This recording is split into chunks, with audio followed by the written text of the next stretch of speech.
अतिथी अद्वैत वेदांत भास्कर श्री प्रमोदजी शास्त्री कुलकर्णी तसेच ॲडव्होकेट श्री रमेशराव विठ्ठलराव गोळेगावकर साहेब यांचं आगमन झालेलं आहे. मला विनंती आहे की आपण एकदा टाळ्याच्या गजरात पाहुण्यांचं स्वागत करावं. धन्यवाद. यांना प्राचारण केलेलं आहे ती करतो. आपण हनुमंतरायाच्या प्रतिमेचं पूजन करावं.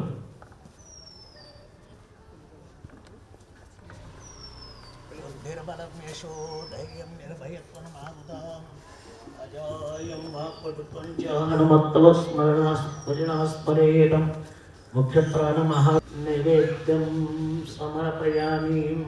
उगीफलं महदिव्यं नागवल्लीदलेतं केलादिचूर्णसंयुक्तं ताम्बूलं प्रतिगृह्यतां मां.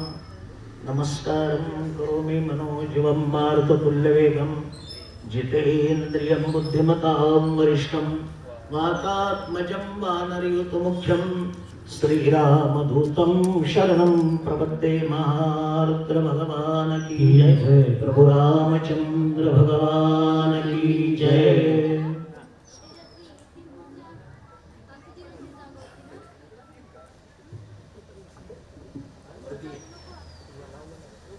यानंतर सुरुवातीला मारुती स्तोत्राचा पाठ घेण्यासाठी श्री श्रीराम व्यंकटराव विष्णुपुरीकर काकांना विनंती करतो. त्यांनी मारुती स्तोत्राचा पाठ घ्यावा. या विष्णु जय. अंजनी गर्भसंभूतो वायुपुत्रो महाबलः कुमारो ब्रह्मचारी च तस्मै श्री हनुमते नमः. श्री गणेशाय नमः. भीमरूपी महारुद्रा वज्र हनुमान मारुती वनारी अंजनी सूता रामदूता प्रभंजना महाबळे प्राणदाता सकळा उद्धरी बळे सौख्यकारी सुखकारी दूत वैष्णवायका दीनानाथा हरि रूपा सुंदरा जगदंतरा पाताल देवता हंता भव्य सिंधू लेपना लोकनाथा जगन्नाथा प्राणनाथा पुरातना पुण्यवंता पुण्यशीला पावना परितोषका ध्वजांगे उचली बाहो आवेशे लोटला पुढे काळाग्नी काळ रुद्राग्नी एकता कापती भये ब्रह्मांडी माये नेनो आवळे गंतपंगती नेत्राग्नी जालिया ज्वाळा भृगुली काठिल्या बळे उच्छते मुरडले माता किरीटे कुंडले बळी सुवर्णघटिका सोटी घंटा किंकिलनादरा तकारे पर्वता ऐसा निर्मिता सर्वातरू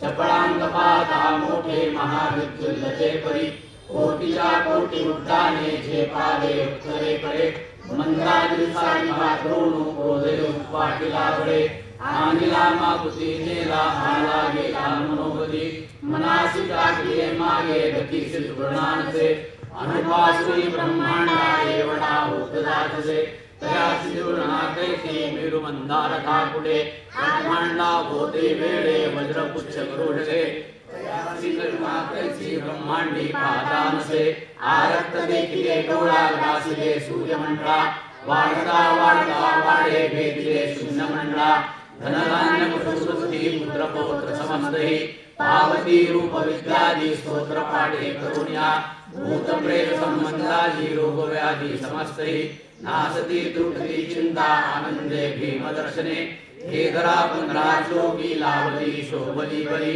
दृढदेहो संदेहो संख्या चंद्रकला गुणे रामदासी अग्रगण्यो कविगुणासी मंडनो रामरूपी अंतरात्मा दर्शने दोषनासती इति श्री रामदास मारुती स्तोत्रम.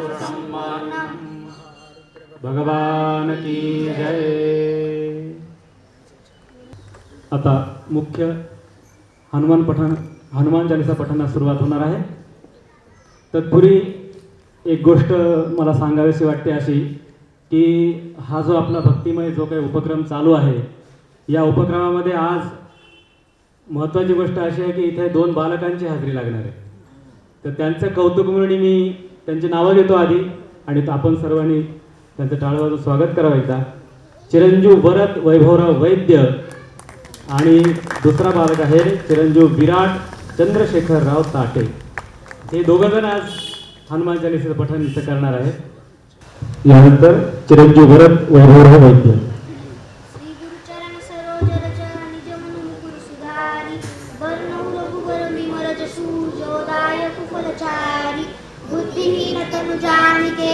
सुमिरो पवन कुमार बलबुद्धि विद्या देहु मोहि हरु कलेश विकार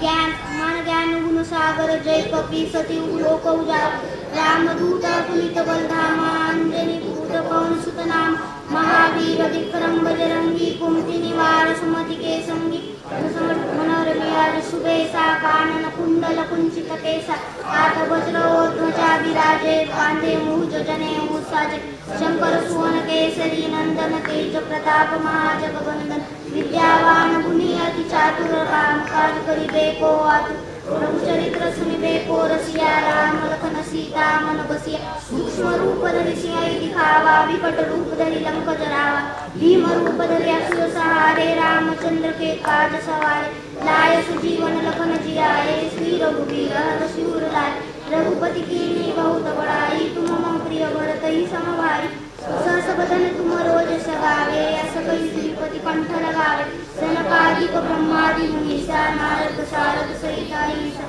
जब दिक्पाल जहाते कभी कोविल कहि सके कहाते तुम उपकार सुग्रीव वही कीना राम मिलाए राजपद दीना मंत्र विभीषण माना लंकेश्वर वै सब जग जान युग सहस्त्र योजन पर भानु लील्योताई मधुर पद जान प्रभु मुद्रिका मेरी मुखमाई जल्दी लादी गया चल जनाई दुर्गम काज जगत के जेते सुगमान मुर घुमरे देते अरे तुम रखवारे ओतना विष्णु पैसारे सब सुख रहे तुम्हारी शरणा तुम रक्षक काहू को डरना आपन तेज समारो आपे तीनों लोक हाथ के कापे भूत पिशाच निकट नहीं आवे महावीर जब नाम सुनावे नासे रोग हरे सब पीरा जपत निरंतर हनुमत वीरा संकट ते हनुमान छुड़ावे मन क्रम वचन ध्यान जो लावे सब पर राम तपस्वी राजा तिनके काज सकल तुम साज और मनोरथ जो कोई लावे सोई अमित जीवन फल पावे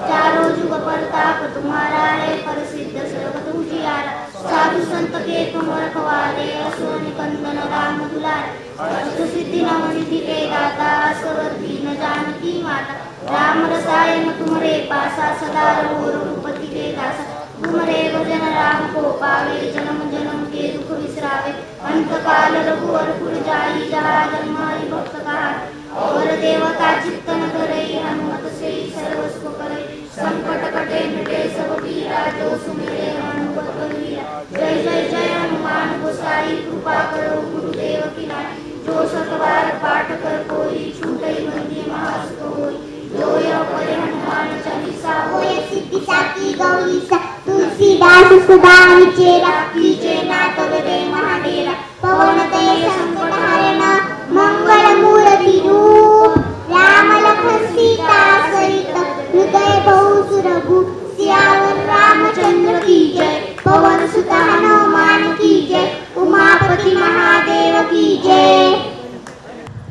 यानंतर चिरंजीव ओजस चंद्रशेखरराव ताटे.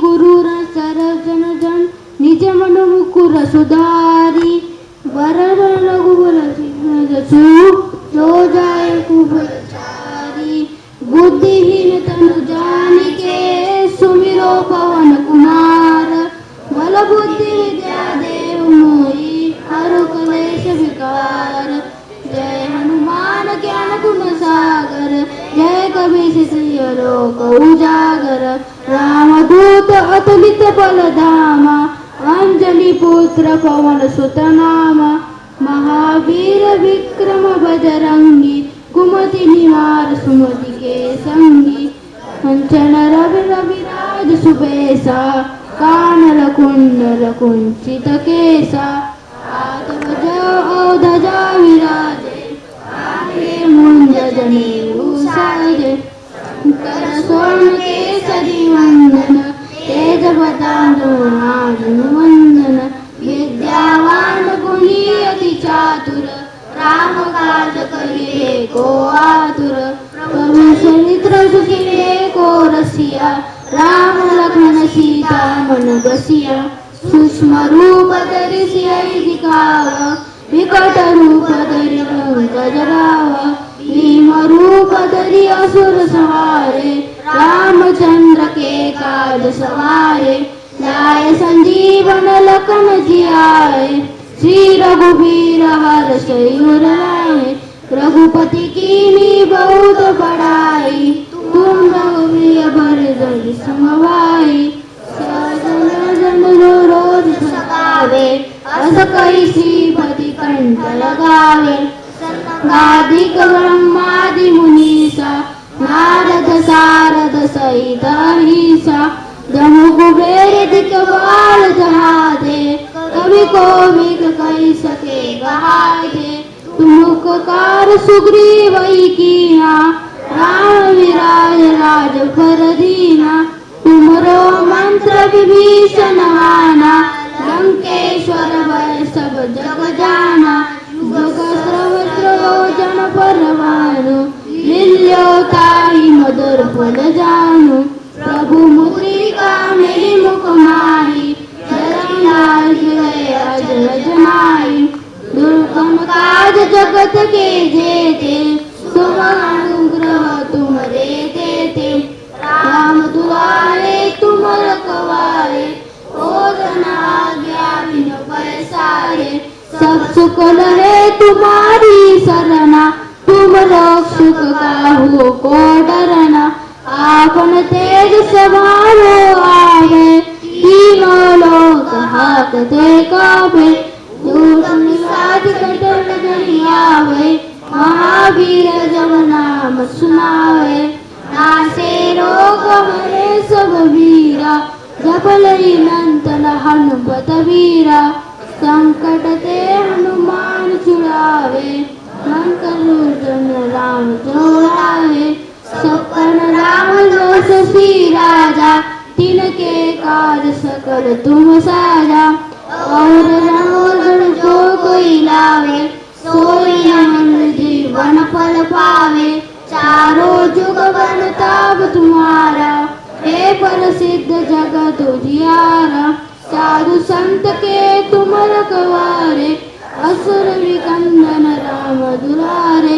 अष्ट सिद्धि नौ निधि के दाता, असबन दीन जानकी माता।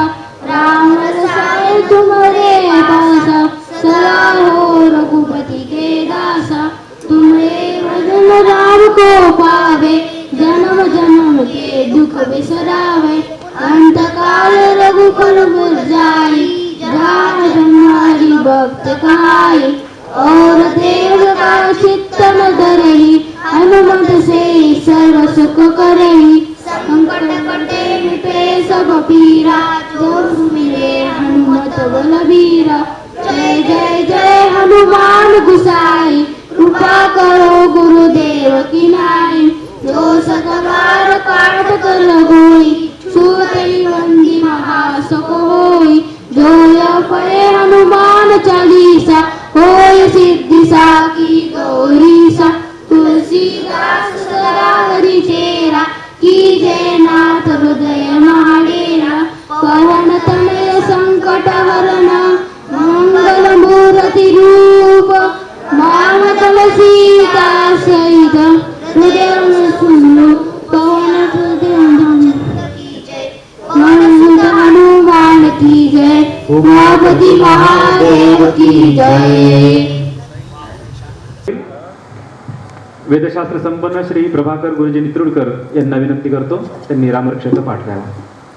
अस्य श्रीरामरक्षास्तोत्रमन्त्रस्य उद्गौषिक ऋषिः श्री सीतारामचन्द्रो देवता अनुष्टुप् छन्दः श्री सीताशक्तिः श्रीमद्हनुमानगीतकम् श्रीरामचन्द्र प्रीत्यर्थे ध्यानम् ध्यायेताम् कृतशरधनुषं भद्रपद्मासनस्थं पीतं वासोऽवसानं नवकमलदलस्फुरन्नेत्रं प्रसन्नं वामाङ्कारूढसीतामुखकमलविलोचनमीराभं नारालङ्कादयुक्तं ददतमुर्जटामण्डलं रामचन्द्रं चरितं रघुनाथस्य शतकोटिप्रविस्तरम् एकैकमक्षरं पुंसां महापातकनाशनं ध्यात्वा नीलोत्पलश्यामं रामं राजीवलोचनं जानकी लक्ष्मणोपेतं जटामुग्रमण्डितं स्वास्तिपाणिं रक्तज्वरान्तकं स्वैर्याजत्रादु मार्गभूतमजमिभु राम रक्षा पटे प्राप्य पापग्नि सर्वकामदा शिरो मे राघव पातु बालं दशरथात्मजा कौसल्यो दशो पातु विश्वामित्र प्रिय श्रुति घ्राणं पातु मुखत्राता मुखं संमित्रिवत्सला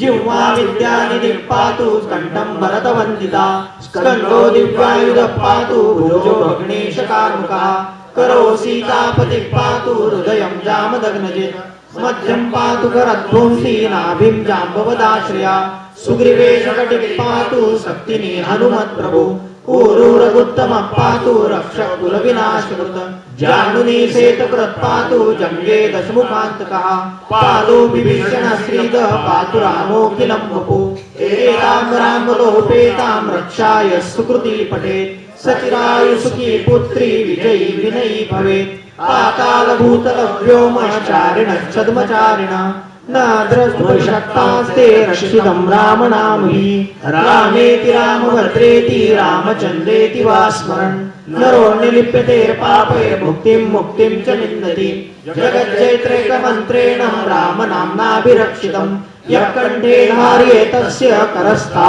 सर्वसिद्धया वज्रपञ्जरनामेदं यो रामकवचं स्मरेत् अव्याहताग्न्य सर्वत्र लभते जयमङ्गलम् आदिष्टवान् यथा स्वप्ने राम रक्षामि माहरा तथा लिखितवान् प्रातः प्रबुद्धो बुधकौशिका आरामकल्पवृक्षाणां विरामः सकलापदाम् अभिरामस्त्रिलोकाणां रामः श्रीमान् सनः प्रभु तरुणो रूपसम्पन्नो सुकुमारो महाबलो पुण्डरीकविशालाक्षो चिरकृष्णाजिनाम्बरो फलमूलाशिनो दान्तो तापसो ब्रह्मचारिणो पुत्रो दशरथस्येतो भ्रातरो रामलक्ष्मणो शरण्यो सर्वसत्त्वानां श्रेष्ठो सर्वधनुष्मतां रक्षः कुलनिहन्तारो त्रायेतान्नो रघुत्तमो हातसज्जधनुषा विषस्पृशा वक्षया सुगणिसङ्गसङ्गिनो रक्षाय मम राम लक्ष्मणावग्रदम्पति सदैव गच्छताम्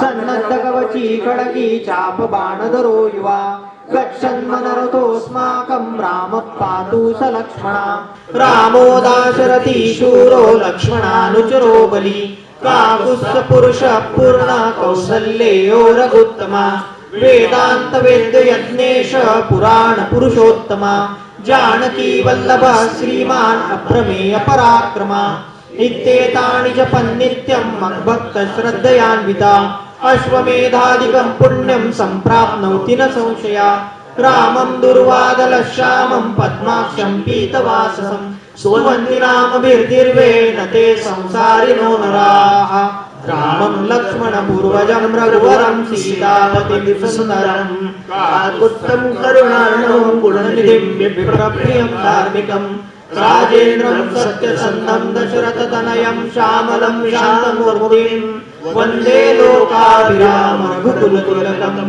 राघवं रावणारिं रामाय रामभद्राय रामचन्द्राय वेदसे रघुनाथाय नाथाय सीतायापतये नमः श्रीराम राम रघुनन्दन राम राम श्रीराम राम भरताग्रज राम राम श्रीराम राम रणकरकश राम राम श्रीराम राम शरणं भव राम राम श्रीरामचन्द्र चरणो मनसा स्मरामि श्रीरामचन्द्र चरणो वचसा गृह्णामि श्रीरामचन्द्र चरणो शिरसा नमामि श्रीरामचन्द्र चरणो शरणं प्रपद्ये माता रामो मत्पिता रामचन्द्रा स्वामी रामो मत्सखा रामचन्द्रा सर्वस्वं मे रामचन्द्रो दयालुर् नान्यं जाने नैव जाने न जाने दक्षिणे लक्ष्मणो यस्य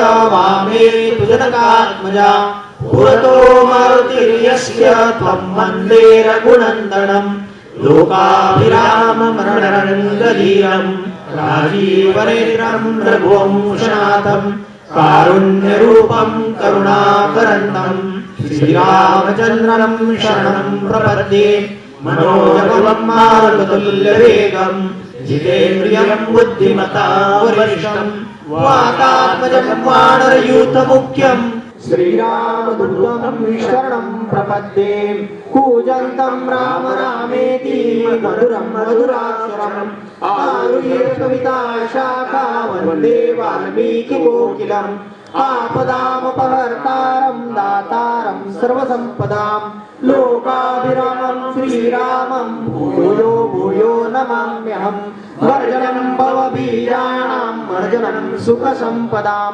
तर्जनं यमदूतानां राम रामेति गर्जनं रामो राजमणि सदा विजयते रामं रमेशं भजे रामेणाभिहता निशाचरचमू रामाय तस्मै नमः रामान्नास्ति परायणं वरदरं रामस्य दासोऽस्म्यहम् रामे चित्तलय सदा भवतु मे ओ राम मामुद्धरम् राम रामेति रामेति रमे रामे मनोरमे सहस्रनाम तत्तुल्यं राम नाम वरानने इति श्रीबुधकौशिक विरचितं श्रीराम रक्षा स्तोत्रं संपूर्णं श्री सीतारामचंद्रार्पणमस्तु प्रभु रामचंद्र भगवान की जय.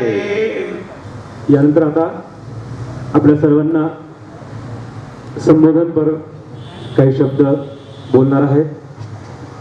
सर्वप्रथम मी विनंती करतो माननीय ॲडव्होकेट श्री रमेशराव विठ्ठलराव गोळेगावकर साहेब. सन्माननीय व्यासपीठ उपस्थित सर्व भक्तजन बंधू आणि भगिनींनो, मला आज खूप आनंद वाटला. चिन्मयनी मला एक संधी उपलब्ध करून दिली. माझ्याकडे आता मी ग्रामविकासच्या देवगिरी प्रांताच्या टोळीमध्ये आहे आणि संस्कार आणि संत संपर्क हा माझ्याकडे विषय आहे, प्रांतातला विषय आहे. त्याच्यामुळे एक आनंद वाटला की जे काम चालू आहे ग्रामविकासचं या देशामध्ये, राज्यामध्ये, प्रांतामध्ये आपल्यापुढं थोडंसं व्यक्त व्हावं आणि त्याची व्याप्ती किती मोठी आहे. कारण आपण आज जरी सगळेजण शहरात राहत असलो पण आपली नाळ सगळ्यांची गावात आहे. कारण गाव टिकला तर देश टिकणार आहे आणि ज्या दिवशी गाव संपल त्या दिवशी देश संपणार आहे. गेल्या महिन्यामध्ये वारीच्या संदर्भामध्ये एक आळंदीला बैठक घेतली. वारीमध्ये जी घुसखोरी झाली होती, वेगवेगळे विषय वारीत आले होते आणि मग तुकाराम महाराज गुरु कोणीतरी सुफी संत आहेत किंवा बायबलचं वाटप झालं, असे बरेच विषय चालले होते. म्हणून आळंदीमध्ये एक बैठक झाली. त्या बैठकीचं बीज भाषण चैतन्य महाराज देगलूरकरांनी केलं आणि समारोपसुद्धा त्या बैठकीमध्ये आपण आपले जे मुख्य संस्थान आहेत वारकरी संस्थेमधले, म्हणजे ज्ञानोबापासून निळोबरायापर्यंतचे जे संस्थान आहेत त्यांना बोलवलं होतं. फडकरी बोलवले होते आणि काही वारकरी बोलवले होते.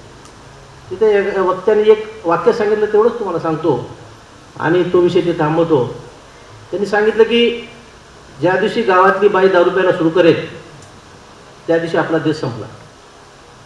आणि जवळपास तिथपर्यंत गाव आले. तर आपण जर आणखी 10-20 वर्ष काम नाही केलं, 10 वर्षच आहेत आपल्या हातामध्ये, आपण जर काम करू शकलो नाही तर निश्चितपणे आपला देश संपणार आहे. एक अनुभव आहे शंकररावने. आम्ही कोरोनाच्या काळामध्ये परभणीत काम केलं. वीर सावरकर विचार मंच आपल्या परभणी शहरामध्ये आहे आणि आपण 23 तारखेला लॉकडाऊन सुरू झालं आणि 26 तारखेला आपण अन्न क्षेत्र सुरू केलं परभणीमध्ये. आणि मला वाटतं दररोज आपण 1,500 लोकांना 2 वेळचं जेवण देत होतो. आपली गाडी 12:30 वाजता निघायची आणि 5 वाजता परत यायची. प्रत्येक ठिकाणी टाईम दिलेला होता की 12 वाजता 12:30ला कुठं गाडी येईल, 12:45ला कुठं येईल, 1ला कुठं येईल. गाडी जायला जर 10 मिनिट लेट झाला तर त्या घरून फोन यायचा की बाबा आज गाडी नाही का. आणि आपण 4 लोकांना अन्न द्यायचं त्यावेळेस निर्णय घेतला आणि दिलंसुद्धा. परभणी हे पेन्शनरचं शहर आहे. काहींचे मुलं अमेरिकेत आहेत, भारताच्या बाहेर आहेत, पुण्यात आहेत, मुंबई आहेत आणि इथं आईवडील राहतात. त्यांच्या पेन्शनमधून त्यांच्याकडे बाई भांड्याला असायची, कपड्याला असायची, स्वयंपाकाला असायची आणि नेमकी त्या काळामध्ये बंद झाली. त्या घरांची खूप तारांबळ झाली होती अशा आपण काही 4-5 घटक निवडून आपण ते 55 दिवस चालवलं. आणि मग त्यावेळेस आपल्याला अन्नाची किंमत कळाली. जग सगळं बंद होतं, जगाचं काही आढळ नाही, पण एक जण जागा होता, काम करत होता, तो शेतातला आणि गावातला शेतकरी. तुम्हाला एक अनुभव सांगतो परभणीतला. 23 तारखेला लॉकडाऊन परभणीमध्ये झालं. 24 तारखेला परभणी शहरामध्ये 90% घरी काळा चहा झाला, कारण दूधच आलं नव्हतं. परभणीच्या कलेक्टरला 24 तारखेला ऑर्डर काढावी लागली की उद्या सकाळपासून 7 ते 9 दूधवाल्यांना, भाजीपालेवाल्यांना, फळवाल्याला एंट्री दिली. आणि ते माणसं हे सगळं घेऊन शहरात आले. त्यांना गरज नव्हती बरं काय, कारण गावाचा जर आपण गावाचा आपल्याला संपर्क असेल तर नक्की माहीत आहे. तर माझं गोळेगाव आहे आणि सरकारने जर ठरवलं की गोळेगावच्या लोकांना 1 वर्ष गावाच्या बाहेर निघू द्यायचं नाही, तर गोळेगावच्या लोकांचं काही अडत नाही. गोळेगावात असं एकही घर नाही की 1 वर्षाचं धान्य त्यांच्या घरामध्ये नाही. पण शहरामध्ये असं एकही घर नाही की ज्याच्या घरामध्ये 1 महिन्यापेक्षा जास्त धान्य आहे. त्यावेळेस जर त्या माणसाने असं ठरलं असतं की मला शहरात जायचंच नसेल, तर कोण जगलं असतं. म्हणजे एवढे सगळे ग्रामीण भागातल्या लोकांनी आपल्या उपकार केलेत, जगवलंय, पुनर्जन्म दिला. त्यांच्यासाठी आता काहीतरी करण्याची आपली वेळ आलेली आहे. तुम्हाला काही गोष्टी मी सांगेल ते तुम्हाला थोडं आश्चर्य वाटेल बरं काय, किंवा हे खरंच खरं आहे का. पण आपल्याच प्रांतात एक गाव असं आहे की ज्या गावामध्ये मुलगी जन्मली की तिचं सगळं लग्न सगळं गाव करतं. आपल्या प्रांतात आहे, कोणाची मुलगी असो, दरवर्षी एक तारीख काढतात आणि त्या दिवशी सगळं गाव मिळून एकत्र येतं आणि त्या लग्नाचा पूर्ण खर्च गाव करतं. त्या गावामध्ये हुंडा बंदी आहे 15 वर्षापासून. हुंडा घ्यायचाही नाही आणि हुंडा द्यायचाही नाही. 100% गावांना अवयदान केले, 100%. म्हणजे कोणी जरी मेला तरी शासकीय टीम येते आणि प्रत्येक अवयव काढून घेऊन जाते. एवढंच नाही तर त्या गावातला एखादा पुण्यात जरी माणूस मेला तर तिथं निरोप दिला जातो की बाबा त्यांचे अवयव काढून घ्या. असं एक आपल्या प्रांतात गाव आहे. त्या गावच्या स्मशानभूमीमध्ये टिळा वंशाचे कार्यक्रम होतात. ते आपल्या ग्रामविकासच्या टीममधलं गाव आहे. एक ही बाजू सांगितली. दुसरी बाजू अशी आहे की आज गाव लेवलला व्यसनाचं प्रमाण एवढं प्रचंड वाढलं आहे आणि गाव संस्कारापासून प्रचंड दूर गेले. माझ्याकडे विषय शिक्षण आणि संस्कार असल्यामुळं तोच विषय मी 10 मिनिटात संपवणार आहे. एक माझ्या गाव, मी दुधाटे आहे. आमचे दुधाटेचे 3 गावभावकी आहेत. गोळेगाव आहे, देऊळगाव आहे आणि आरखेड. संस्काराचा काय परिणाम असतो आणि गावात आपण सगळेजण गाव सुरू आल्यामुळे गावाची काय अवस्था झाली. तर देऊळगावमध्ये आमच्या 3 गावापैकी सगळ्यात मोठं गाव देऊळगाव. आज त्या गावामधले कमीत कमी 1000 लोक सर्व्हिसला आहेत. 1000 लोक. एक 40 वर्षापूर्वी त्या गावामध्ये मुकदमाचं घरमध्ये सगळ्यात श्रीमंत घर आणि 5 जण भाऊ होते, त्याच्यापैकी 4 नोकरीला लागले. दुसरं एक मुकदमाचं घर होतं, तेही 100 एकरचं, त्याच्यापैकी 5 भावापैकी 4 लोकांनी नोकऱ्या पकडल्या. मला वाटतं महाराजांना कल्पना असेल की 40-50 वर्षापूर्वी एखाद्या गावामध्ये 100 एकर त्याच्याकडे जमीन आहे आणि त्याला जर म्हणलं नोकरी कर, आपली एवढी मोठी जमीन नोकरी म्हणून करी. ही मानसिकता गावातली होती. पण त्या गावची मानसिकता का नाही ते उदाहरण सांगतो. एक धोंडीरामजी दुधाटे म्हणून चीफ इंजिनियर म्हणून रिटायर झाले. मी सहज एकदा विचारलं त्यांना की दादा, आपल्या 3 गावापैकी तुमच्याच गावामध्ये शिक्षणाचं प्रमाण काय वाढलं, नोकऱ्याचं प्रमाण काय वाढलं. आजही 250 ते 300 घर आहेत त्या देऊळगावची शिक्षणासाठी. हे काय परिणाम. तुमचं घराणं सुद्धा श्रीमंत घराणं, तुम्ही 5 भावापैकी 4 नोकऱ्या केल्या. जिथं की नोकरी दुय्यम समजत होते, शेती चांगली समजत होते. तर त्यांनी मला एक उदाहरण सांगितलं की आमच्या गावामध्ये एक देशपांडे होते आणि त्यांना पेपर वाचायचा नाद होता. आणि एकदा पेपरमध्ये बातमी आली 1965-66ला की भाकरा नांदगल कालव्याचं काम सुरू होणार आहे. आणि त्यांना मला माहीत होतं की माझं गणित चांगलं आहे आणि मला म्हणले की बाबा तू आता मॅट्रिक झालास, तू इंजिनियर होय. केवळ देशपांडेचं घर गावात होतं आणि म्हणून हे घराणं बाहेर निघालं. त्या घराण्यासोबत आज 1500 लोक बाहेर निघाले. आज हा सगळा बुद्धिजीवी वर्ग जो आहे गाव सोडून बाहेर आला. परत आपल्याला एकदा गावाकडे जावं लागणार आहे. मी कर्नाटकाच्या राज्याच्या एका प्रवासामध्ये होतो. कर्नाटक राज्यात ह्याच्यावर खूप चांगलं काम चालू आहे. दक्षिण कर्नाटकामध्ये 700 गावात संस्कार आणि शिक्षण या विषयावर काम चालू आहे, ग्रामविकास. मी ज्या जिल्ह्यामध्ये गेलो होतो त्या जिल्ह्याचं नाव आहे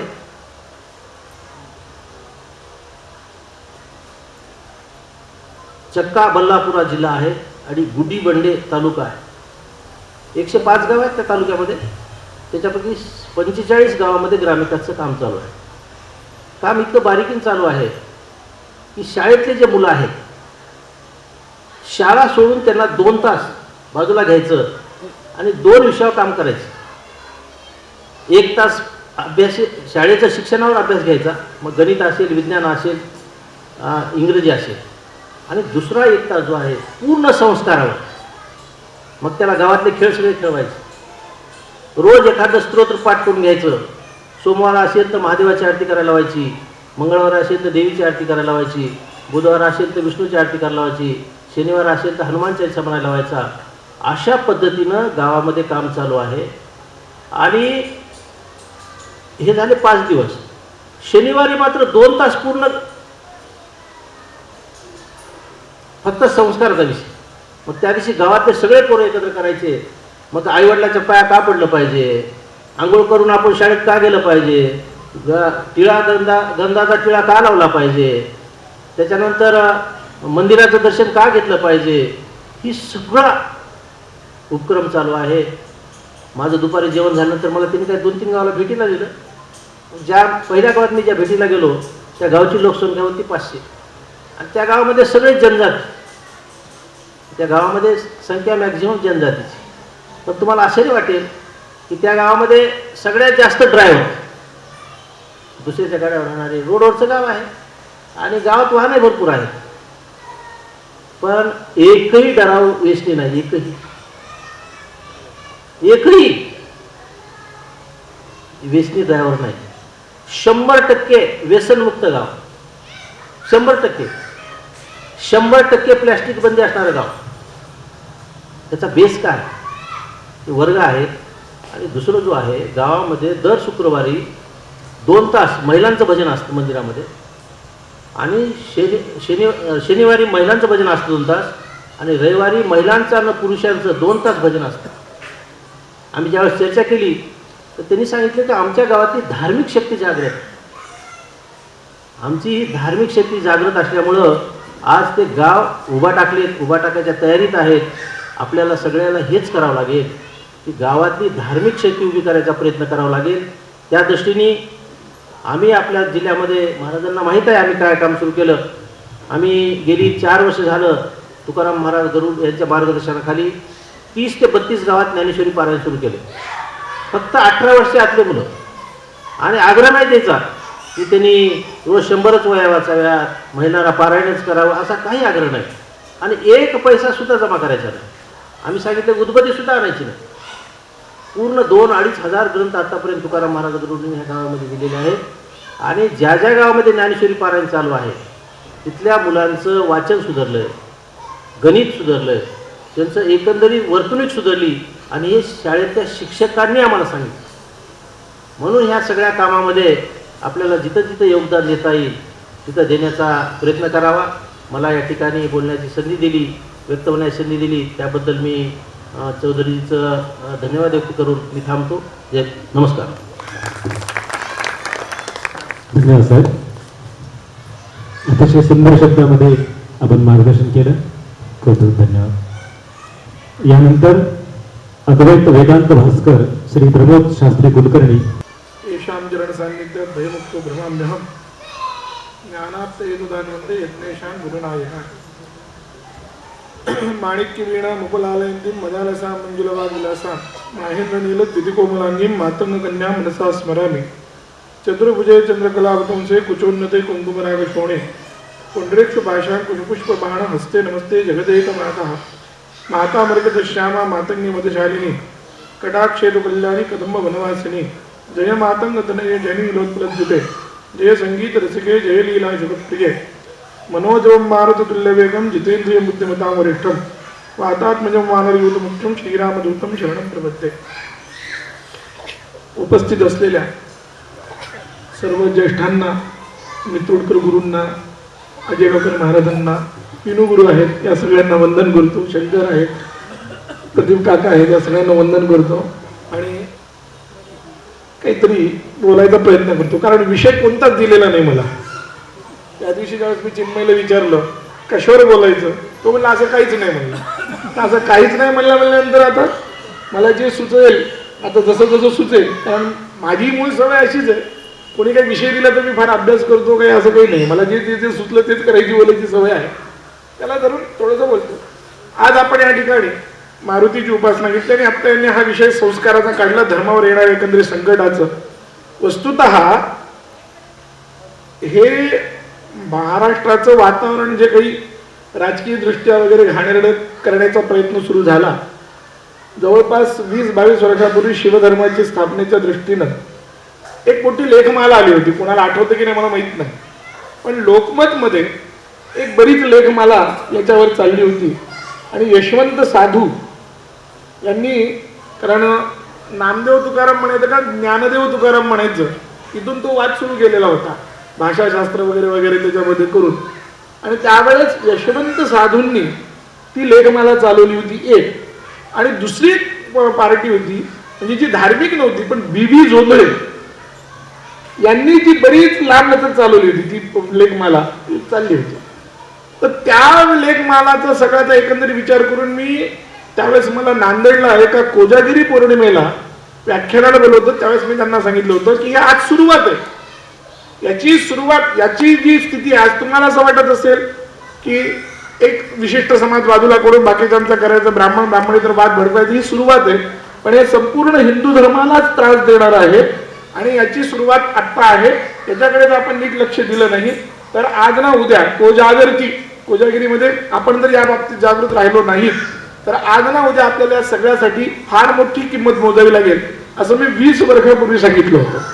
आणि त्यावेळेस काही कीर्तनकार, काही प्रवचनकार आपल्यासाठी काम करावं म्हणून संघाच्या बाबतीमध्ये त्यावेळेस नांदेडचे जे संघाचे लोक होते त्यांच्याशी माझी या बाबतीत चर्चा पण झाली होती.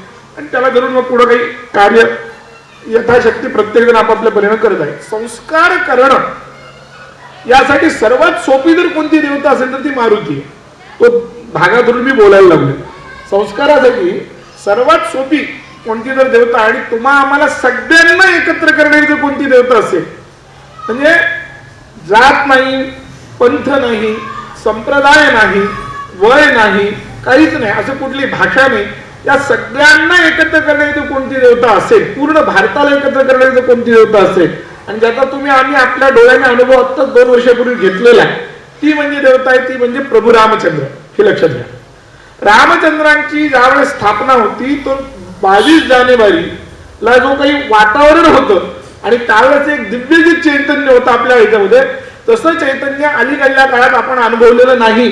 आमच्या लहानपणी सणावाराला तसं चैतन्य असायचं, पण मधल्या काळात आता सण आले तरी आपल्याला काय वाटत नाही, वार आले तरी काही वाटत नाही.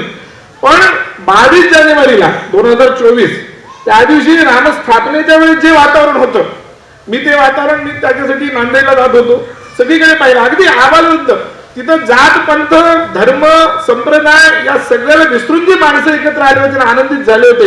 वातावरणच असं होतं की प्रत्येकाचं चैतन्य आलेलं होतं, प्रत्येक जण तिथे आनंदित होता. त्यासाठी असलेली जी देवता ती राम आहे. आणि त्या रामाला जर आपल्याला मिळवायचं असेल तर कोणती देवता असेल तर ती म्हणजे मारुती. हे लक्षात घ्या. म्हणून रामदास स्वामींनी संपूर्ण भारतभर फिरून, रामदास स्वामी आहेत आणि कर्नाटकातले व्यासराज म्हणून होऊन गेले. हे 2 माणसं आहेत की ज्यांनी संपूर्ण भारतामध्ये मारुतीची स्थापना केली. व्यासराज जे आहेत ते राघवेंद्र स्वामींचा पूर्वीचा अवतार आहे. मध्व मठापैकी, मध्व परंपरेतले ते आहेत. त्यांनी 796 मारुतींची स्थापना केली. आणि रामदास स्वामींनी संपूर्ण भारतात जी मठ स्थापन केली ती संख्या 800च्या वर आहे, 1100च्या वर आहे म्हणतात. म्हणजे माझं वाचनापेक्षा जास्त आहे. तर 800-1100 म्हणजे बघा संपूर्ण भारतभर. आणि दुसरं महत्वाचं म्हणजे तुलसीदास सुद्धा, आता ही जी हनुमान चालीसा आपण म्हणतो, ही हनुमान चालीसा जी आहे ही तुलसीदासाने केव्हा लिहिली माहिती का तुम्हाला? वयाच्या 10व्या वर्षी लिहिली. त्याच्यानंतर अनेक चालीसा आल्या, पण हनुमान चालीसा जी लिहिली ती वयाच्या 10व्या वर्षी लिहिली. अशी लिहिली की ती इतकी सिद्ध आहे की त्याच्यासारखं अमोघ स्तोत्र नाही. मराठीतलं भीमरूपी घ्या किंवा हिंदीतलं हनुमान चालीसा घ्या, या स्तोत्राच्या पाठानं खरोखरच संकट कटे मिटे सब पीरा जपतीनंतर जे म्हटलेलं आहे की खरोखरच सगळ्या प्रकारचे संकट, कितीही मोठं संकट असू द्या, ते संकटही दूर होतं. आणि त्याच्यानंतर बुद्धी अजाड्यम वाक पटुत पंच हनुमत स्मरणात धरे. हे एक महत्वाचं आहे की हनुमंताचे स्मरण काय होतं, तर मुलांना सुद्धा, लहान मुलांना सुद्धा हनुमान काय देता द्यायची, तर अजाड्यत्व येते. अजाड्य म्हणजे चालाकपणा येतो. मुलामध्ये जर बुद्धी नसेल, एखाद्याची बुद्धी कमी असेल, थोडंसं ग्रहण कमी असेल, पाठांतर कमी असेल, तर त्याला सुद्धा हनुमंताची उपासना करायला लावायची. अजाड्यत्व येतं त्याच्याकडे. आणि अजाड्य येऊन तो काय होतो, वाक्पटुत्व येतं. बोलता येत नाही, एखाद्याला वाटायचं नाही मला वक्ता व्हायचंय, अमुक व्हायचंय तमुक व्हायचंय, तर त्याच्यासाठी सुद्धा उपाय जर कोणता असेल तर हनुमंत आहे. आणि हनुमंताचं एक वैशिष्ट्य असं आहे की फक्त रामभक्ताने हनुमंताची उपासना करेल असं नाही आहे. लोकांचा एक मोठा समज आहे, असं नाही. हनुमंताचे उपासक सगळे संप्रदाय आहेत. म्हणजे तुम्ही जर काश्मीरची ती देवता जी आहे काय वैष्णव माता, तिची जरी आराधना करायची ठरली तर तिच्या आराधनेमध्ये हनुमान म्हणून एका ब्रह्मचार्याला जीव घालावं लागतं, लक्षात ठेवा. म्हणजे देवीच्याही उपासनेमध्ये काय तिच्या आहे त्यामध्ये मारुतीला उपासना करून त्याचं जीव घालावं लागतं. म्हणजे सांगण्याचं तात्पर्य काय, संप्रदाय पंथ निरपेक्ष अशी जर कोणती देवता असेल तर ती म्हणजे मारुती आहे. आणि ती काय आहे तर बुद्धिमत्तां वरिष्ठम आहे, अत्यंत बुद्धिमान आहे. आणि मारुतीच्या उपासनेने मी मगाशी जे सांगितलं की विद्या प्राप्त होते, बल प्राप्त होतं, याचे अनेक अनुभव आहेत. अनेक अनुभव आहेत. तुम्हाला जर असे अनुभव पाहायचे असतील तर गीता प्रेस गोरखपूरचं एक हनुमान अंक नावाचा एक अंक आहे, गीता प्रेस गोरखपूरचा, तो वाचा. कमीत कमी 1000 अनुभव आहेत की कसं मारुतीच्या उपासनेनं, हनुमान चालिसेच्या उपासनेनं किंवा सुंदरकांडाच्या उपासनेनं, तिकडे थोडं सुंदरकांड म्हणतात ना, सुंदरकांडाच्या उपासनेनं किंवा मारुतीच्या उपासनेनं कसं दुःख गेलं, आलेला ताप कसा गेला, लहान मुलगा हरवला होता तो कसा मिळाला. एक तर अत्यंत आश्चर्य करणारा अनुभव आहे. एक अयोध्येचे पंडित होते, ते तारुण्यात ते पंडित नव्हते, वृद्धपणी पंडित झाले. म्हणजे वृद्ध म्हणजे 40-45 नंतर पंडित झाले, तोपर्यंत पंडित नव्हते, फारसं त्यांना काही येतही नव्हतं. तर त्यांनी एका साधूची सेवा केली. तर साधूने विचारलं तुला काय पाहिजे, तर त्यांनी 2 गोष्टी मागितल्या, म्हणजे एक विद्वत्ता आणि रामभक्ती. हे मला पाहिजे म्हणाले, मला विद्वत्ता पाहिजे आणि रामभक्ती पाहिजे. तर त्या साधूंनी त्यांना एका मंत्राचा उपदेश केला, जो मारुतीच्या मंत्राचा उपदेश होता.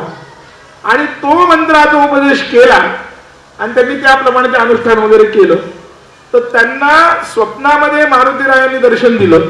आणि स्वप्नामध्ये मारुतीरायांनी दर्शन देऊन असं सांगितलं, येत्या 48 तासात तू जेवढे पुस्तकं बघशील तेवढे सगळे तुला आपोआप येतील, शिकायची गरज नाही, फक्त तू काय कर, ग्रंथांचं दर्शन कर म्हणे. 48 तासात तुझ्याजवळ. ते उठले, काशीला गेले. काशीला सरस्वती ग्रंथ भांडार म्हणून एक मोठं हे ग्रंथालय जुनं, म्हणजे मदन मोहन माळवी यांनी स्थापन केलेलं काशी हिंदू विश्वविद्यालयात, जिथं 1 लाखाच्या वर संस्कृतचे ग्रंथ आहेत सगळ्या शास्त्राचे. ते सगळे त्यांनी पाहिले, तेवढे सगळे ग्रंथ त्यांना आले. आणि नंतर त्यांना म्हणजे आश्चर्य की नाही, म्हणजे खरं म्हणजे हे तर्कात बसत नाही खरं पाहायला गेलं तर. मी एक आमच्या गुरुजींना सुद्धा असा प्रश्न विचारला होता की जप केल्यानंतर विद्या आपोआप येते का म्हणून. तर त्यावर आम्हाला गुरुजींनी उत्तर मला असं दिलं होतं की जप केल्यानंतर काही विद्या आपोआप येत नाही, विद्येसाठी अभ्यासच करावा लागतो, वाचावं लागतं.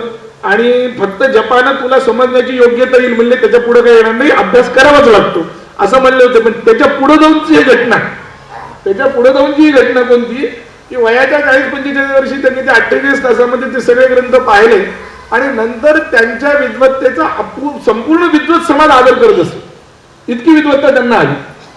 सांगण्याचं तात्पर्य काय, हे जे सांगितले मारुतीच्या उपासनेत काय काय होतं, तर विद्या प्राप्त होते, दुसरं म्हणजे बल प्राप्त होतं, तिसरं म्हणजे यश आहे. कुठल्याही गोष्टीमध्ये यश जर तुम्हाला मिळवायचं असेल, समान लोक खूप असतात, म्हणजे एकाच तुल्य अशी कक्षा असलेले बरेच जण असतात. पण तुल्य कक्षते काहीच लोक पुढे जातात, काही लोक मागे राहतात. याची कारण काय? याच्या पाठीमागे काय कारण आहे? तर ते यश जे पाहिजे ते मिळत नाही. मग अशा वेळेस काय? अशा वेळेस मारुतीची उपासना.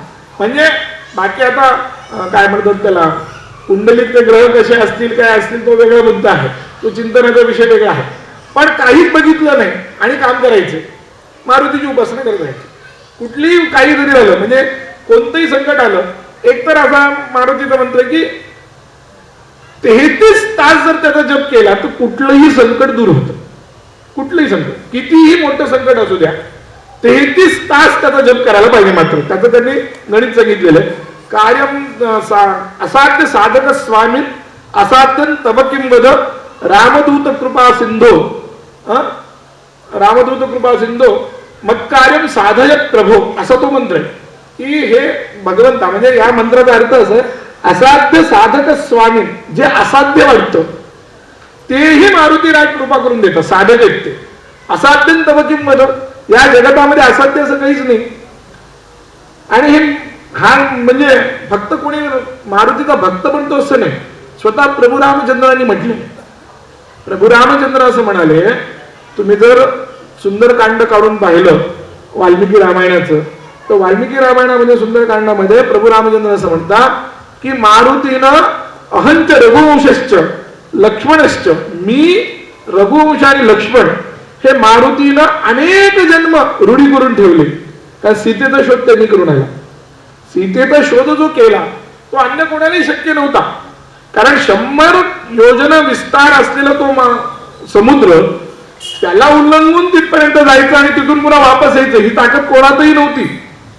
सगळ्यांना असं वाटलं होतं, अंगद तर म्हटला की काही नाही, आता आपण सरळ मरूत म्हणला. कारण सुग्रीवाचा धाक असा होता की सुग्रीवाने स्पष्टपणे सांगितलं होतं की जे तुम्ही चालला आहात शोधायला, काम करून पूर्ण या. जर 1 महिन्याच्या आत काम करून तुम्ही पूर्ण जर नाही आला तर इथं जर आलात तर तुमच्या सगळ्यांचा शिरच्छेद होईल. हे मग सगळ्या सुग्रीवांनी सगळ्यांना जाऊन लागलं होतं. त्या सुग्रीवाच्या भीतीनं आता कोण जाणार, काय करणार असा प्रश्न पडल्यानंतर संपातीची भेट वानरांची झाली. रामायणातला जो घटनाक्रम आहे ते संपत्तीची भेट झाली. आणि संपत्तीची भेट झाल्यानंतर संपत्तीने सांगितलं की मी पाहू शकतोय पण मी जाऊ शकत नाही, तुमच्यात कोण आहे ते बघा. आता त्याच्यात प्रत्येकाने आपापलं सामर्थ्य सांगितलं. कोणी अमुक सांगितलं मी इतकं देईन, मी तितकं देईन, तितकं देईन. अंगद म्हणला मी जाऊ शकतो पण वापस येऊ शकत नाही. जांबवान म्हणले माझ्यात तर ताकदच नाही राहिली. मग आता आपल्या कुणीच नाही असं म्हणल्यानंतर जे दक्षिणेकडे गेले होते त्यातले हे सगळे प्रमुख होते, हे सगळे 10-12 लोक. ते म्हणजे आपल्यातच जर कोणी जाऊ शकत नसेल तर तिथे जाऊन त्या सुग्रीवाच्या हातून शिरच्छेद करून घेण्यापेक्षा इथंच आपण समुद्रामध्ये उड्या मारून आणि जीव देऊन टाकू, म्हणून ते पण बसले. पण जांबवंतांनी सांगितलं की आपल्यात असा एक माणूस आहे, तो म्हणजे मारुती. आणि मग त्यांनी मारुतींना त्यांना जे शाप होता की तुझ्या शक्तीचं स्मरण करून दिल्याशिवाय तुला शक्ती स्मरण होणार नाही, त्याप्रमाणे त्यांची शक्ती जागृत केली. आणि ती जागृत केलेली शक्तीचा परिणाम तो सीता शोध आणि पुढलं पूर्ण रामायण. वीर हनुमान एक नावाची उपासना आहे. मारुतीचे अनेक रूप आहेत, त्यातलं एक वीर हनुमान नावाचं रूप आहे. ते वीर हनुमानाचं ध्यान काय आहे? रावणम जेतुम, रावणाच्या 100 रावणांना मारण्याचं सामर्थ्य असलेलं मारुती, असं त्याचं वर्णन आहे. 100 रावण, 1-2 नाही. म्हणजे बघा आता एवढी शक्ती. आणि हे सगळं असताना नुसती शक्ती असं नाही, शक्ती बरोबर बुद्धी असेल तर ती शक्ती कामाची होते. मारुती राय म्हणून तर बुद्धिमत्ता वरिष्ठ म्हटले. कसं म्हटलं? मनोजव मारुती तुल्य वेगम जितेंद्रिय बुद्धिमत्ता वरिष्ठ, मनापेक्षा वेगवान आहेत, बुद्धिमत्ता वरिष्ठ, बुद्धिमान लोकांच्या मध्ये सर्वश्रेष्ठ. का? याचं कारण असं आहे की मारुती रायांना 9 व्याकरणाचं ज्ञान आहे, 1-2 नाही. संस्कृत मध्ये पाणिनीचं जे व्याकरण आता प्रसिद्ध आहे त्याच्या आधी 9 व्याकरण झाले, इंद्रचंद्र शकट वगैरे या सगळ्यांची. हे सगळेच्या 9चे 9 व्याकरण मारुती रायांना येतात. ज्यावेळेस प्रभू रामचंद्रांची आणि मारुती रायांची भेट झाली होती त्यावेळेस रामचंद्रांनी त्यांचं ते बोलले, ते ब्रह्मचार्याच्या वेशात गेले रामचंद्राशी आणि संस्कृत मधून बोलले ते. तर ते संपूर्ण भाषण ऐकल्यानंतर रामचंद्रांनी सांगितलं, मला लक्ष्मणाच्या कानात सांगितलं की यांना पूर्ण व्याकरण शिकलेलं असलं पाहिजे. न किंचित अपभाषितम, एकही शब्द चुकीचा वापरलेला नाही, अपशब्द एकही तोंडातून आलेला नाही. इतकं व्याकरण पूर्ण अध्ययन आहे मारुती रायाचं. म्हणून बुद्धिमत्ता वरिष्ठम. आणि बुद्धिमत्ता वरिष्ठ म्हणजे हे सगळीकडे लागू पडतं, केवळ विद्येच्या बाबतीतच नाही. एक सहज अद्भुत रामायणात एक घटना आहे की रामचंद्रायांनी कुंभकर्णाचा शिरच्छेद केला आणि कुंभकर्णाचा शिरच्छेद केल्यानंतर तो जे बाण आहे ते कुंभकर्णाच्या शिराला असं एक वरदान होतं म्हणे अद्भुत रामायणानुसार. वाल्मिकी रामायणात नाही कथा, पण अद्भुत रामायणात कथा येईल की त्याला असं वरदान होतं की ज्यानं तो बाण मारला त्याच्या अंगावरती पुन्हा शिर येऊन पडणार आणि मग त्याचाही नाश करणार. जसं महाभारतामध्ये जयद्रथाच्या बापाला वरदान दिलं होतं, जयद्रथाच्या शिराच्या बाबतीत तसंच होतं ना की ते ज्याचं पुन्हा त्याच्या अंगावर येऊन पडेल आणि त्याचं हे होईल म्हणून कृष्णाने सांगितलं होतं की त्याच्या बापाच्या अंगावर नेऊन सोड म्हणून. तसंच वरदान याला होतं कशाला, कुंभकर्णाच्या मस्तकाला. ते रामचंद्राने बाण केला, ते थोडा वेळ बघितलं त्यांनी, पुन्हा वापस यायला लागलं. वापस यायला लागल्यानंतर त्यांनी पुन्हा आपलं बाण केला. आता हे असं 1-2 तास चाललं, किती वेळ ताटकळत राहणार, तेच चालू आहे. बाण मारतात ते बाण येतो पुन्हा येतोच. याला उपाय काय, तर बिभीषणाने सांगितलेला एकच उपाय आणि तो म्हणजे याला जर पाठ दाखवली तर ते येत नाही वापस, ते वापस जातं. ते काही कोणाच्या अंगावर पडत नाही आणि ते वापस जातं. आता हे ठरलं, रामचंद्र रघुवंशी आहेत, ते युद्धात पाठ दाखवायची, क्षत्रियाने पाठ दाखवायची, हे शक्यच नाही काही जरी झालं तरी. ते म्हणले मी पाठ दाखवणार नाही. म्हणले असं आप प्रलयपर्यंत जरी मला उभं राहावं लागलं तरी मी असाच उभा राहणार आणि असंच त्याची युद्ध करत बसणार, मी काही थांबणार नाही. म्हणले आता पाठ दाखवा म्हणले तर पाठ दाखवायला तयार नाही. उपाय खूप सोपा होता, पण पाठ दाखवणं म्हणजे ते आपला अपमान क्षत्रियत्वाचा. काय करावं. शेवटी बिभीषणाने सांगितलं मारुतीराया तुम्हीच काहीतरी करू शकता, दुसरं कोणी काही करू शकत नाही. तेव्हा मारुतीरायांनी एक डोकं चालवलं, त्यांनी आपल्या शेपटीला आज्ञा दिली आणि ती शेपटी वाढवली आणि त्या शेपटीचं पाठीचं मागचं जे टोक होतं त्याला जे केस होते त्या केसानं रामांच्या कानामध्ये असं केलं. ते असं करण्यासाठी रामाने ते असं इकडे पाठीमागे पाहिलं आणि तेवढी त्याला पाठ दिसली आणि ते मस्तक तिथं थांबलं. बुद्धिमत्ता वरिष्ठ, कुठं काय लावायचं, कुठं कोणता उपाय करायचा. म्हणजे बुद्धी आणि शक्ती या दोन्हीचं एकत्रीकरण जर कुठल्या देवतेमध्ये असेल तर ते मारुती रायांच्या याच्यामध्ये. म्हणून मारुती रायांची उपासना ही सर्व दृष्टीनं अगदी सोपी आहे, पण फार काही करावं लागत नाही त्यांना. कोणाला काही येत नसेल तर 11 प्रदक्षिणा मारलं तरी काम होतं. तुम्हाला मी सांगतो, कितीही मोठं काम असू द्या, पण एकच आहे ज्ञानबाची मेघ अशी की ती श्रद्धेनं मारलं पाहिजे. आपल्याला काय वाटतं की साधा उपाय जर कोणी सांगितला, लाखो रुपयाचा उपाय सांगितला तरच ते खरा असं वाटतं. साधा उपाय जर सांगितला तर कोणा खरं वाटत नाही. पण खरंच सांगतो की अगदी साधं कोणतंही काम असू दे तुमचं, तुम्ही काय करा, तुमच्या ह्याच्यात ते कॉलनीमध्ये मारुतीचं मंदिर शक्यतो आपल्याकडे आहेच. कुठलंही काम सांगतो तुम्ही अनुभवून पहा आणि मग मला भेटा वाटल्यास की त्या मंदिरात जायचं, मारुतीला एकदा सांगायचं बाबा माझं एक काम आहे, एक ठेवता आलं नारळ ठेवा, नाही तर तेही ठेवू नका, बस काही ठेवायची गरज नाही, त्या भीतर त्याची गरज नाही, फक्त श्रद्धेची गरज आहे. श्रद्धा सांगून त्याला एक 11 प्रदक्षिणा मारायच्या. मात्र 11 प्रदक्षिणा रोज माराव्या लागतात, काम होईपर्यंत माराव्या लागतात. त्याच्यासाठी मात्र सातत्य लागतं, हे लक्षात ठेवा. असं जर केलं तर मारुतीराय तुमचे सगळे संकट दूर होतात. कारण काय, मनुष्य धर्माचा जो आश्रय घेतो तोच मुळामध्ये आपलं दुःख निवृत्ती करता घेतो. माणसाला बाकी हे सगळं बाकीचं सोडून द्या, किती वेदांत सांगितला नाही असं तत्व असलं पाहिजे, तत्वतः कळलं पाहिजे, तरी ते तत्ववित्व काही कळत नसतं. त्याच्यावर संकट येतं ज्यावेळेस त्यावेळेस त्याला ते संकटातून सोडवावं लागतं. आणि आज जे धर्मांतरी होते त्यातही आता जास्त हात आहे. जे लोक अत्यंत पिळलेले कष्ट झालेले त्यांना पैसे देऊन त्यांना आम्ही तुम्हाला त्याच्यातून सुख करतो किंवा काही चुकीचे उपाय करून किंवा काहीतरी एक हे करून चर्चमध्ये येशू याग वगैरे करून अशा प्रकारच्या लोकांना ते ओढवत आहेत. म्हणजे ते तरी का तिकडे गेले, तर त्यांना त्यांच्या दुःखातून मुक्त व्हायचं, हे लक्षात घ्या. सगळ्यामध्ये मुख्य महाकाय आहे, कोणी असो, सामान्यातलं सामान्य असो नाही तर राज्यावर तर किती बसलेला असो. भामती काळांच्या भाषेत बोलायचं ना, आ कीट आच देवर्षी, म्हणजे किड्या मुंग्यापासून ते देवर्षी नारद ब्रह्मदेवापर्यंत सगळ्यांना आपल्या दुःखातून मुक्त होण्याची चिंता आहे, हे लक्षात ठेवा. हे सगळे जे प्रकार आहेत हे सगळे त्या सगळ्याची समस्येचं मूळ ते. तुम्ही त्यातून जर सुटवायचं असेल तर काय केलं पाहिजे. म्हणून मारुती रायाचं आपल्याकडे बहुतेक गाव नाहीये की जिथं मारुती रायाचं मंदिर नाहीये.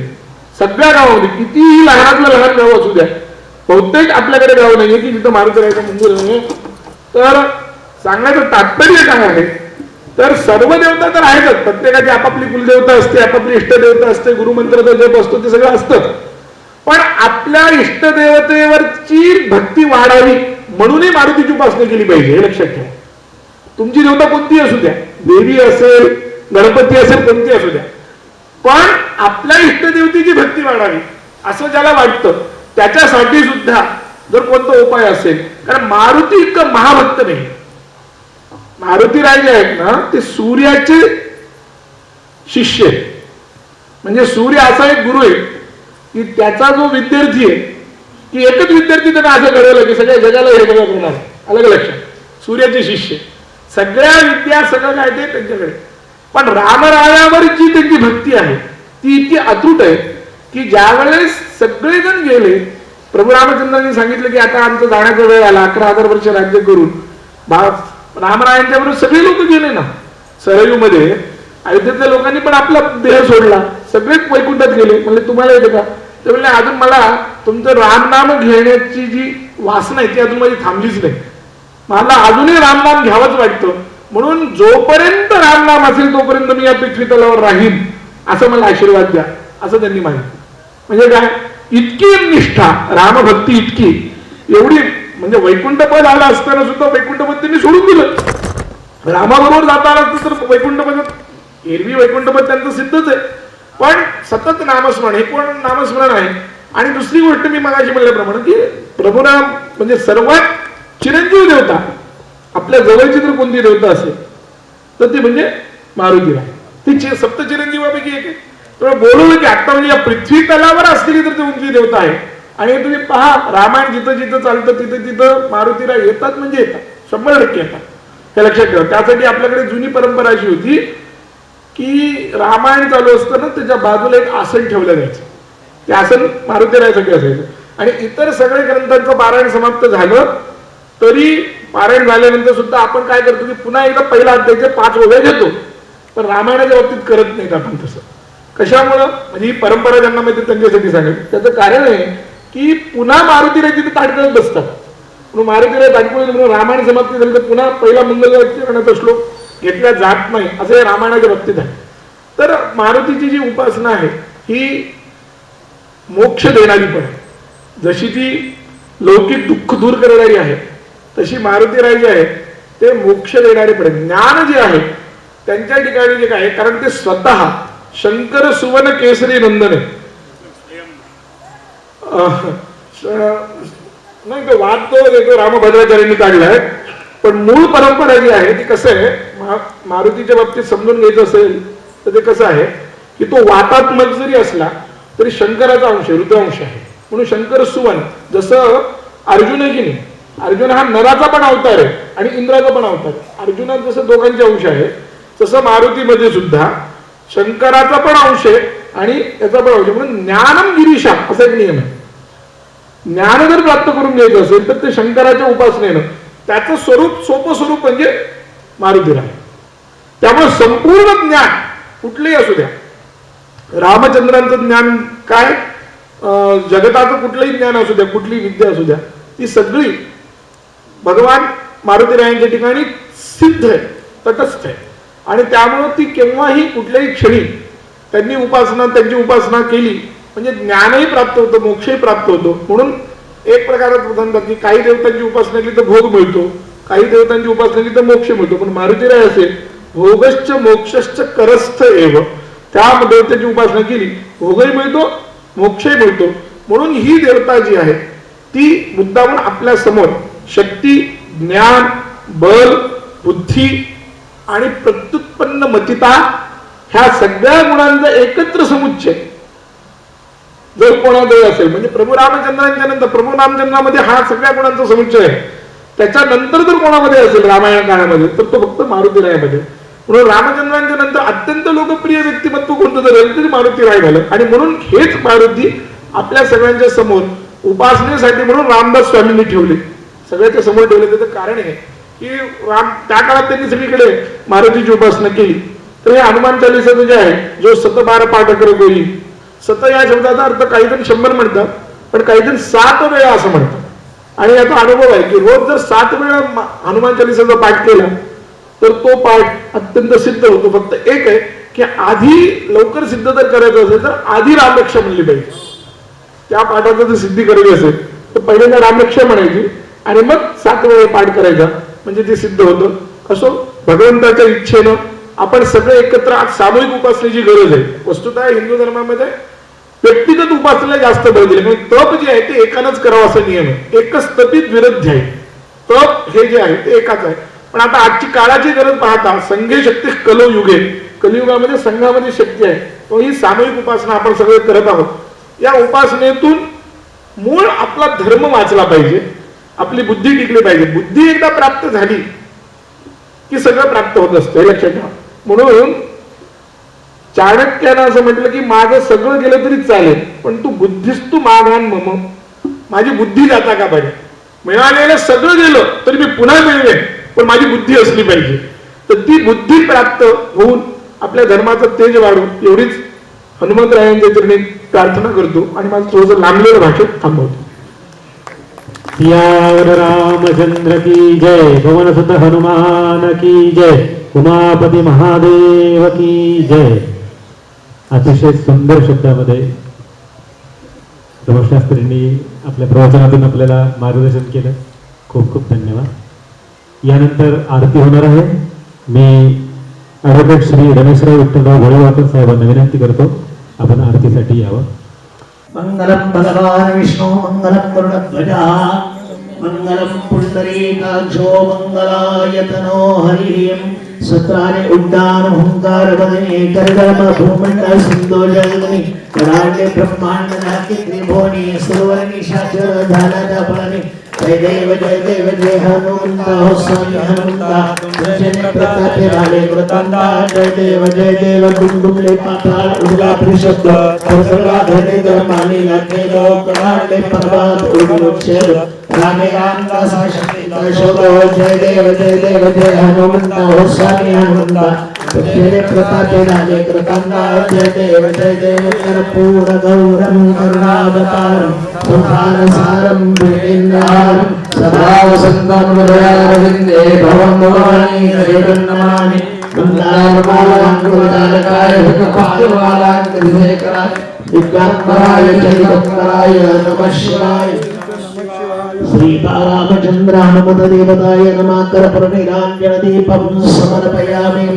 मंत्रपुष्पाञ्जलिं एकदन्ताय विद्महे वक्रतुण्डाय धीमहि तन्नो नन्दिः प्रचोदयात्.